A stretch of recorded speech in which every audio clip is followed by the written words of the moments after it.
है तो उसका सम्मान हो रहा है, और एक छोटा प्रणाम कर रहा है, उसकी तरफ देखा भी नहीं जा रहा। नहीं, बच्चे से लेकर कोई भी सबको एक ही प्यार की दृष्टि से देखना, भगवत भाव से देखना, अपने को मान रहित और दूसरों को मान देने का स्वभाव बना देना। छठवां, अपनी इंद्रियों को सदाचार परायण रखना। इंद्रियां ये सदैव व्यभिचार की तरफ भागती है। नेत्र व्यभिचार दोष, बार बार दूसरों के प्रति देखना आकर्षणकारी, कैसा भी दोष अंदर का भाव हो, नेत्र दोष, दूसरों की बातें सुनना श्रवणेंद्रिय दोष, वाणी से दूसरों की चर्चा करना वाणी, ऐसे हर इंद्रिय अपने व्यभिचार में जाना चाहती है। सदाचार परायण उपासक होता है। कल की बात है, कल चिंतन हो रहा था श्रीमद् भगवत गीता जी का। अगर उपासक में सदाचार इंद्रियों की पवित्रता नहीं है तो ढकोसला किसी व कुछ नहीं रहेगा। ये अच्छे से समझ लो। इंद्रियों का विलास चल खुला दिखाई देता है, खुला एक दृष्टि होती है, उसमें दिखाई देता है। अंतर में ब्रह्म बैठा हुआ शांत मौन है और ये समझ नहीं पा रहा, केवल नाटक पे लगा हुआ है।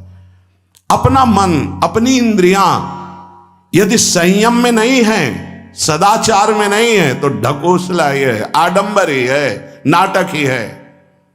पक्का समझ लीजिए। अगर वो संयमी नहीं है, जितेंद्रीय नहीं है, मनोनिग्रही नहीं, तो अध्यात्म क्या है? क्या प्रवचन हो रहा है? किस बात का प्रवचन हो रहा है? जो अनुभव हुआ उसका हो रहा है, शास्त्र सम्मत हो रहा है। जितेंद्रियता नहीं, इंद्रिय निग्रह नहीं, मनोनिग्रह नहीं। छठवां, सदाचार परायण, अर्थात इंद्रिय और मन शास्त्राज्ञा के अनुसार चले। जिसका इंद्रिय मनोनिग्रह युक्त समय व्यतीत होता है भगवत चिंतन में, वो महापुरुष है।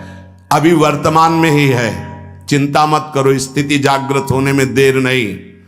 बंद रखो अपनी खिड़कियों को, कहीं माया की हवा ना घुस जाए। सच्ची सच्ची तुममें बहुत सामर्थ्य है, जागो। अगर झुक गए तो रौंद दिए जाओगे। एक एक बात अच्छे से समझ लो। मुस्कुरा के, प्रेम व्यवहार दिखा के, अपनापन करके फिर तुमको अधीन किया जाएगा। माया भगवती बहुत बलवती है। ऐसे करके फिर ऐसे प्रहार करती है